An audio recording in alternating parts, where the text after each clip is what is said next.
அன்பார்ந்த நேயர்களுக்கு வணக்கம். நான் உங்கள் மதுசூதனன் கலைச்செல்வன். தினமொரு கதை நிகழ்ச்சியில் இன்று உங்களை சந்திப்பதில் மகிழ்ச்சி கொள்ளுகிறேன்.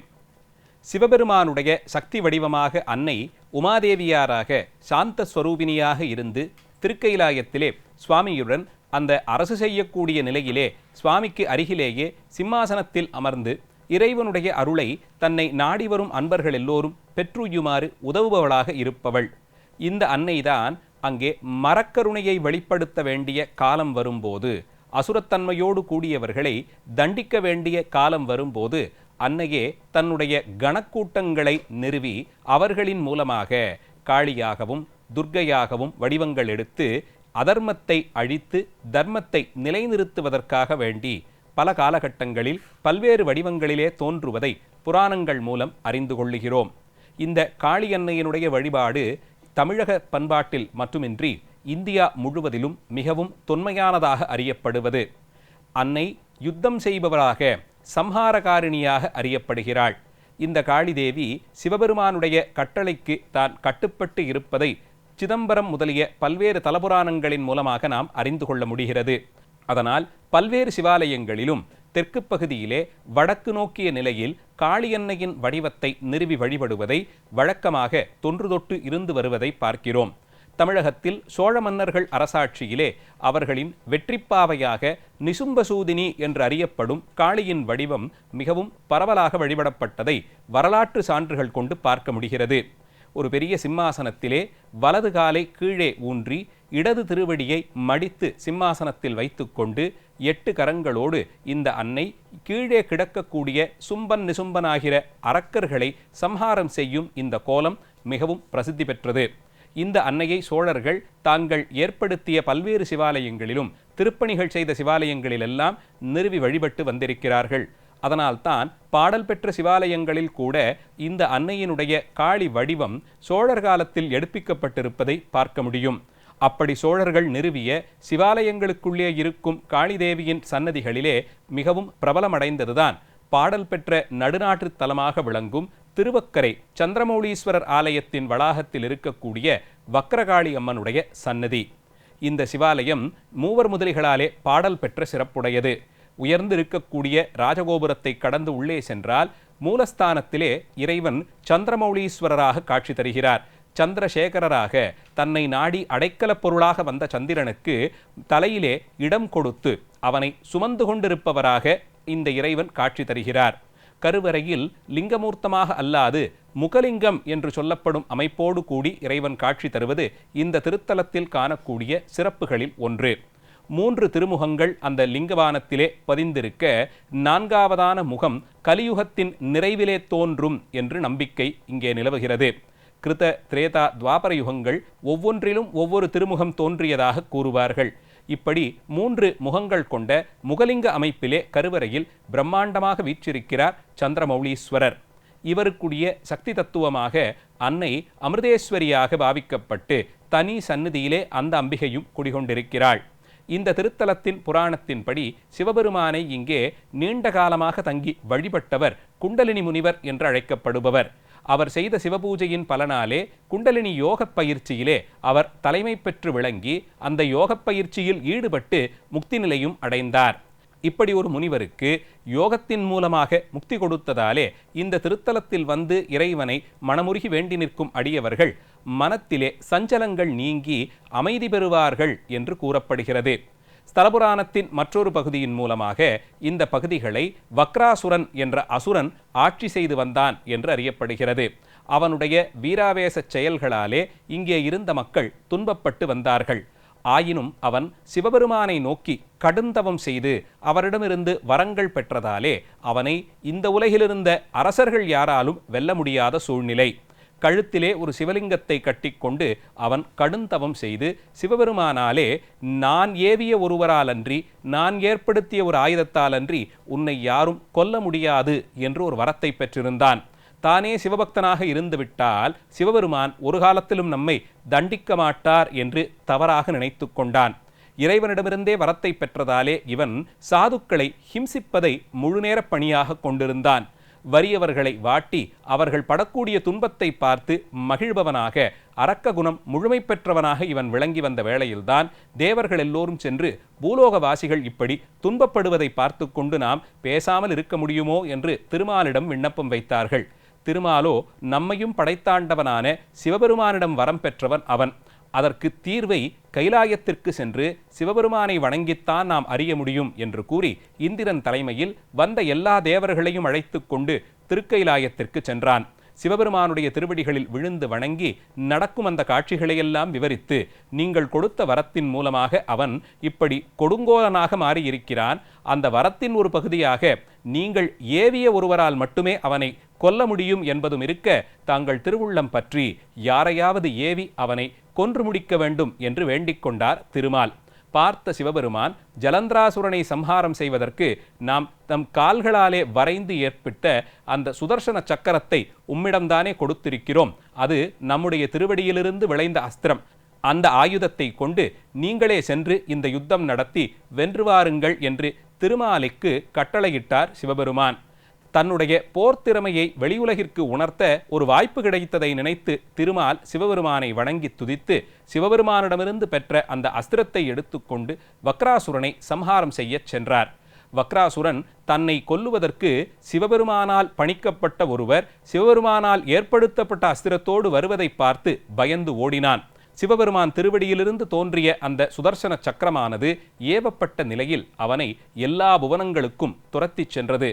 பல உலகங்களையும் கடந்து இனி ஓடி இழைக்க முடியாது என்று பயந்த வக்ராசுரன் மீண்டும் இந்த திருத்தலத்திற்கே வந்து விழுந்தான். அவனுடைய சிரசை அந்த சக்கராயுதம் கிழித்து அவனை 2 துண்டுகளாக்கி கொன்று முடித்தது.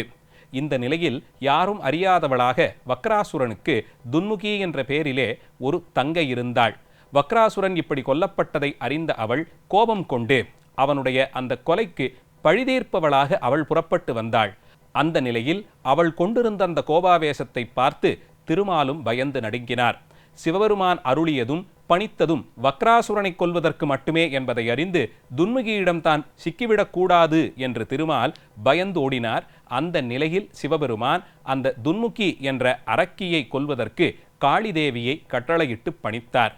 காளி அன்னையும் சிவபெருமானுடைய அருள் வடிவமாக விளங்குபவள், சிவபெருமானாலே அருளப்பட்டவள் என்பதால் அந்த துன்முகியை சம்ஹாரம் செய்ய தான் புறப்பட்டு வந்தாள். அவள் வயிற்றிலே அப்போது ஒரு கரு இருந்ததாலே அவள் வயிற்றை கீறி அதிலிருந்த அந்த கருவை கையில் ஏந்தி தன்னுடைய காதிலே குண்டலமாக அணிந்து கொண்டாள். சிசுபிரேத குண்டலம் என்று இதற்கு பெயர். அன்னை அணிந்திருக்கக்கூடிய பல்வேறு குண்டலங்களிலே இந்த அமைப்பும் ஒன்று உள்ளதை சிற்பசாத்திரங்கள் மூலமாக அறிகிறோம். அந்த வக்ராசுரனின் தங்கையான துன்முகியை அம்பிகை கொன்று முடித்து அவளை கீழே தள்ளி அவள் மேலே ஆசனமிட்டு அமர்ந்து கொண்டு வீரக்கோலத்திலே காட்சி தந்தாள்.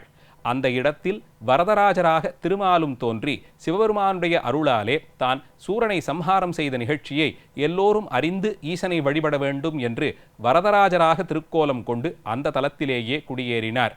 இப்படி எல்லா தெய்வங்களும் வக்ராசுரனுடைய சம்ஹாரத்தோடு தொடர்பு பட்டிருப்பதாலே இந்த திருத்தலம் திருவக்கரை என்று அழைக்கப்படுவதும், அம்பிகை வக்ரகாளியாகவும் திருமால் வக்ரத்தோற்றத்திலே வரதராஜராகவும் காட்சி தருகிறார். இவர்கள் எல்லோரையும் இந்த பணிக்கு நியமித்து அதன் மூலமாக உலகிலுள்ள அடியார்கள் பட்ட துயரை நீக்கிய சிவபெருமான் உயிர்களுக்கெல்லாம் தலைவராக கருவறையிலே சந்திரமௌலீஸ்வரராக காட்சி தருகிறார். இந்த பகுதி வரலாற்று தொன்மை வாய்ந்த பகுதி. புவியியல் ரீதியாக பார்த்தால் மரங்கள் பல லட்சம் ஆண்டுகளுக்கு முன்பாக மரங்களாக இருந்தவைகள் காலமாற்றத்தால் பூமிக்கடியே சிக்கி அந்த மரத்தன்மை நீங்கி கற்களாக மாறிய நிலையில் இன்றும் இந்த பகுதிகளிலே இருப்பதை பார்க்கலாம். கல்மரங்கள் என்றவற்றை அழைப்பார்கள். அதற்கொரு பூங்கா அமைத்து பாதுகாக்கிறது அரசு. அத்தனை தூரம் மிகுந்த தொன்மை வாய்ந்த சிறப்பு இந்த பகுதிக்கு உண்டு. இந்த இடத்தில் சோழ மன்னர்கள் காலத்தில், குறிப்பாக ராஜராஜ சோழனாலே எடுப்பிக்கப்பட்ட இந்த ஆலயத்தில் பல முக்கியமான கல்வெட்டுகள் பிரதியெடுக்கப்பட்டிருக்கின்றன. வரிசையாக இருக்கக்கூடிய பல்வேறு மண்டபங்கள் மக்கள் எல்லோரும் ஒன்று கூடி விவரங்களை பேசி தீர்ப்பதற்கான சபா மண்டபங்கள் எல்லாம் சோழர் காலத்திய கட்டிடக்கலையின் அற்புதமான சான்றுகளாக ஆலய வளாகத்தில் இருக்க பார்க்கிறோம். இந்த திருத்தலத்திலே கிரகதோஷத்திற்காக மக்கள் வந்து வேண்டிக் கொள்ளுவது தனிச்சிறப்பு பெறுகிறது. ராகு கேது ஆகிற சாயா கிரகங்களுக்கு உரியவளாக அன்னை வழிபடப்படுகிறாள். காளியை வழிபட்டால் இந்த 2 வக்ர கிரகங்களினுடைய தொல்லைகளிலிருந்தும் விடுபெறலாம் என்பது நம்பிக்கை. அதனால் அந்த கிரகங்களால் பீடிக்கப்பட்டவர்கள், ஜாதக அமைப்பிலே ராகுகேது கிரகங்கள் நல்ல நிலையில் இல்லாதவர்கள் இந்த திருவக்கரை தலத்திற்கு வந்து வக்ரகாளியாக விளங்கும் இந்த அன்னையை வழிபட்டு பேரடைகிறார்கள். சிவாலயத்தினுள்ளே பரிவார தேவதையாக விளங்கும் இந்த அன்னைக்கு அமாவாசை மற்றும் பௌர்ணமி திதிகளிலே சிறப்பு வழிபாடுகள் நடைபெற பார்க்கிறோம். ஒவ்வொரு மாதமும் பௌர்ணமி அன்று இரவு நடு இரவில் 12 மணி அளவிலும், அமாவாசை தோறும் மதிய பொழுதில் 12 மணி அளவிலும் விசேஷ வழிபாடுகள் செய்யப்பட்டு அன்னையின் முன்பாக எல்லா அடியவர்களின் சார்பிலும் காணிக்கையாக ஜோதி தீபம் ஒன்று ஏற்றப்பட்டு அன்னைக்கு அதை காண்பித்து வழிபடுவதை இந்த தலத்தின் தனித்துவமான வழிபாடாக கருதுகிறார்கள். ஆலயத்தில் ஒவ்வொரு சந்நிதியும் வெவ்வேறு திக்கை நோக்கி இருப்பதும் வெவ்வேறு காலகட்டங்களில் கட்டப்பட்டதாலே பல்வேறு சந்நிதிகள் ஆலய வளாகத்திற்குள்ளே இருப்பதையும் பார்க்க முடிகிறது. ஊரின் பெயர், ஆலயத்தின் அமைப்பு, தெய்வ வடிவங்களின் பெயர்கள், தெய்வ மூர்த்தங்களினுடைய அமைப்பு எல்லாம் வக்ரமாக இருப்பதாலே வக்ர கிரகங்களால் பீடிக்கப்பட்டவர்களுக்கு இந்த தலம் பிராயச்சித்த தலம் போலே சமீப காலங்களிலே பிரபலமடைந்திருக்க பார்க்கிறோம். சுவாமி சந்நிதியை வலமாக வரும்போது அங்கே நாம் பார்க்கக்கூடிய கோஷ்ட சிற்பங்களில் துர்க்கை அன்னையும் வக்ரமாக தலை சாய்த்த நிலையிலே இருப்பாள். சிற்பக்கலை அமைப்பிலே ஒரு நேர்கோடு வரைந்தாற் போலே சிரசு, தோள்கள், மார்பு எல்லா அமைப்புகளும் ஒரே நேர்கோட்டில் அமைந்திருத்தல் உத்தமமாக கருதப்படுகிறது. அப்படி அல்லாது தலை மட்டும் சாய்ந்திருத்தலோ அல்லது இடைப்பகுதி வளைந்திருத்தலோ, கால்கள் நிற்பது நேர்நிலையில் இல்லாது வளைந்திருப்பதோ வக்ர அமைப்பு என்று சொல்லுவார்கள். அந்த அமைப்பிலே பல்வேறு தெய்வ வடிவங்களும் இருப்பதால் இந்த திருத்தலம் வக்ராசுரன் வழிபட்ட தலமாகவும் அவனிடமிருந்து மக்களை காத்த தலமாகவும் அமைந்திருக்க பார்க்கிறோம்.